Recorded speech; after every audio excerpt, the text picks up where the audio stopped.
When Apple announced the Vision Pro, I will admit I was incredibly excited. My jaw was open and I was like, this is the future. This is where we're headed. And I was super excited to buy one and use it and test it out because I'm a tech lover. I love all things tech.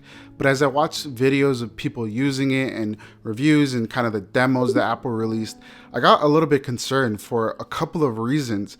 And these are things that really are leading me to not head out and buy the Vision Pro at this moment. I'm not saying that I won't in the future, but these are really concerning things that I think that people should be talking about, and it is a hard conversation to have. Let me explain. As I watch people use Vision Pro and show us demos of it, I instantly fell in love. I actually love tech, and anyone in my family will tell you that I'm that tech person. I have a YouTube channel dedicated to technology and all things tech, specifically Apple. I love Apple products. I have a bunch of them. But the point is, as I've watched these videos, concern just really started to grow, and it started to scare me. I'll be completely honest. These things and these thoughts start to scare me. But I'm talking about the connectivity between the person that's wearing the Vision Pro and everyone else around them that may not be wearing it. So you put this thing on and you go out into the world, and as you use the tech, to others, it looks like you're kind of in your own world. While you can actually see everything around you, you're interacting with apps, and to the other person on the outside, they really can't see what you see. They can't see that you're editing a video in Final Cut Pro.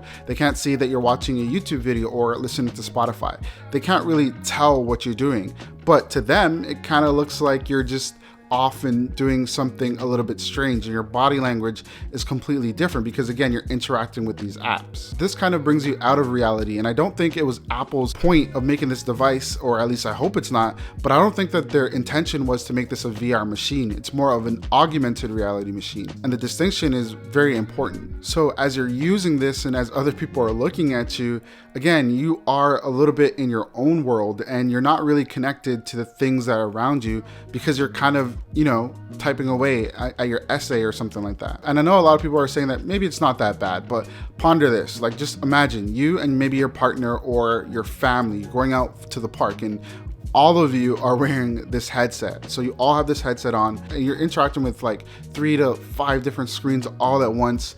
You're walking in the park, things are happening in real time. People are doing things and you're not really aware of it. You're kind of in your own world. That really does disconnect you. And over maybe an hour or two, it's not a bad thing, maybe a day or two.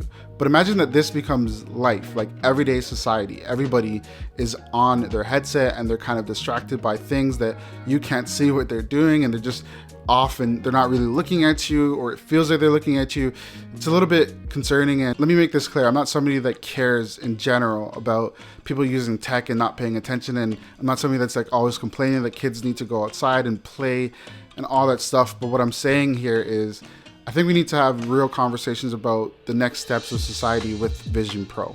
And as we talk about those things, we really need to think, it's not necessarily the software that is causing the disconnection. While it plays a large part of it, I do think that the physical element of having this on your eyes makes it different from anything in the past. The goggles become a barrier to you and them, and it's kind of like another layer of distraction from what's happening in reality. Want to know what I'm not worried about?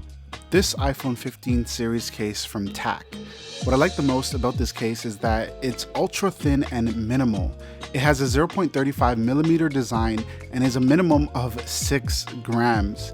It's also so light that it kind of fits the phone like a second skin, and it has a nice matte feeling texture. It feels really nice in the hand. Having a case this thin makes a huge difference when you're handling the iPhone 15. Now, one thing I hated about the iPhone 15 is that in a lot of the cases, the phone just felt bulky in the hand.